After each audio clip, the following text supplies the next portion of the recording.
All right, we're looking at two aspects of food inflation now. How food secure are we as a country? And then generally, we can tell you that South Africa as a nation is pretty food secure. Over time, we've been exporting more agricultural products than we import. Agricultural exports rose for a third consecutive year last year, with maize, wine, fruits, nuts and sugar being exported. South Africa still imports food, though, including rice, oil, wheat and chicken. When it comes to individuals, the situation pretty bleak. According to Stats SA, about 2.1 million South African households experienced hunger in 2021. 20%, or 1 in 5, said they had inadequate access to food, and further studies back that figure up of 20%. It's huge. Let's speak now to economist from the Agricultural Business Chamber of South Africa, or Agbiz, Wandile Sihlobo. He is also the author of the recently published book, A Country of Two Agricultures. Wandile, great to have you with us as always. Let's start with what you're looking at in the book, two agricultures.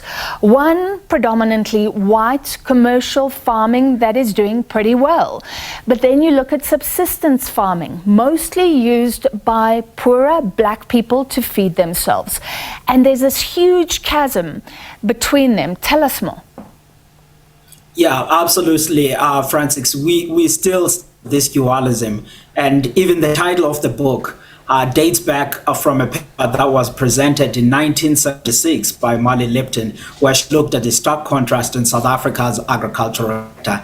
Today, we're still stuck with that, and the conversation in the book is about how to improve the smallholder farming side and even moving towards the commercialization journey. And of course, there's a number of things that needs to be taken into account of that. Land, part and parcel of that, to improve governance, provide title deeds, and a bit more bigger land parcel.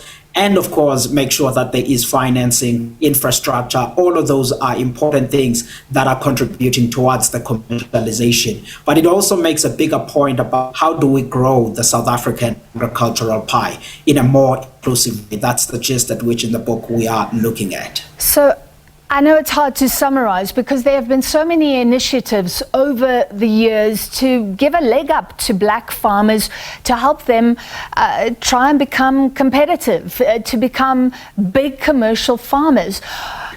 Can you explain in a nutshell why it hasn't worked, or are there any signs of hope, of initiatives that have worked in the past and maybe we can take forward?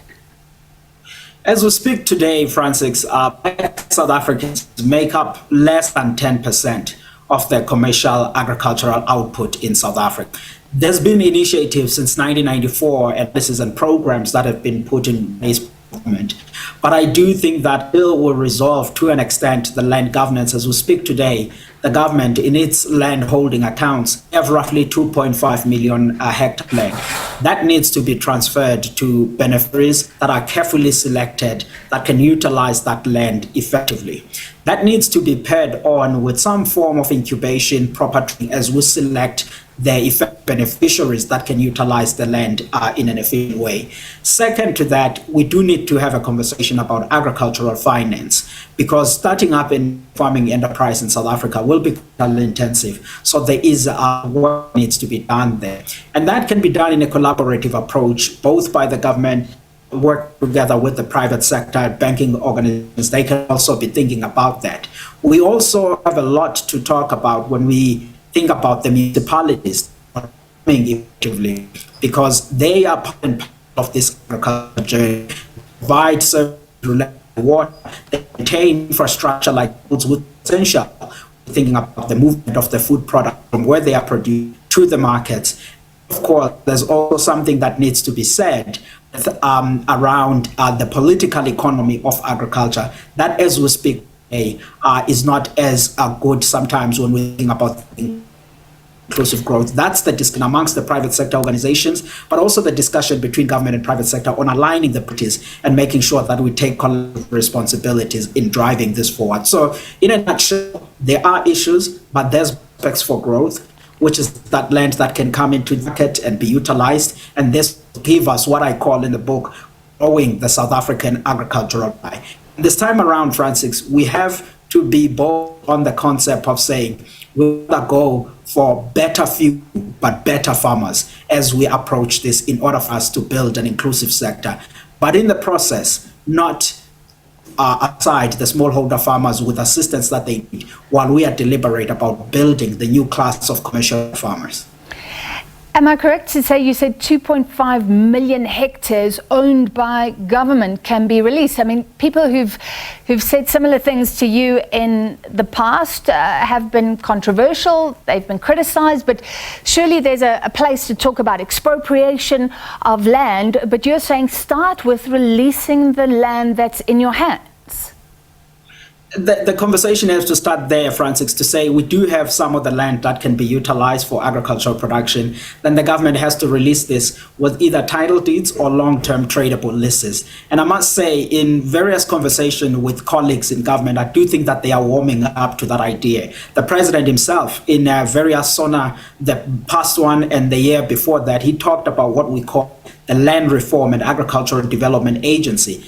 That can be utilized to release that land to new beneficiaries. But in the process, of course, land reform has to continue, but not in an expropriation route, but rather utilizing all kinds of methods that we had discussed in several platforms and even in the Land Reform Panel report of 2018. So there are other ways of accelerating the land reform. But I think that the core point here that we need to take forward is that, as you rightly said, we have poverty in South Africa, we have low growth, we have inequality, we have unemployment. Then whatever we do in agriculture, it has to assist us in resolving those problems. And the agricultural sector, if you were to bring all of that land that I talked about into full production, has the possibility to grow from its current value by roughly 15 to 30% going into 2030. So we could see the gross value added increasing by 15 to 30%, provided we bring that land into full production. There's an improvement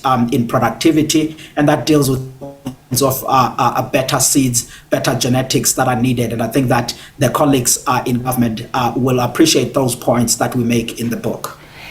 Can I ask you a very quick final question? Because of poverty and unemployment, where do you stand on subsistence farming? Some poorer people in various communities won't become commercial farmers, but they're growing food for themselves. Is that the way it's going? Is that something that should be encouraged?